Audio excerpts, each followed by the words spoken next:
إظهار للعالم وكأن باب العمود خالي من السكان العرب وأهل الأصليين.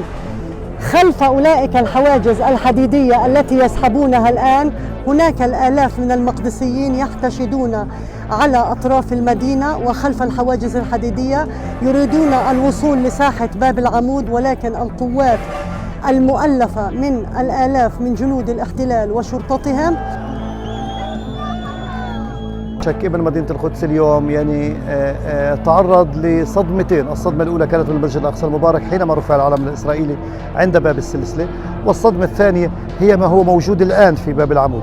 لكن بإيجاز رغم كل هذا الوجع لم يرفع ابن مدينة القدس الراية البيضاء، لم يستسلم ولن يستسلم. حاول بإمكانياته البسيطة رفع العلم الفلسطيني في هذا المكان، ونعم قد رفع على أيادي النسوة المقدسيات هنا. لم نستسلم ولم نرفع الراية البيضاء. هذا هو يعني ميدانيا في باب العمود وفي مدينة القدس.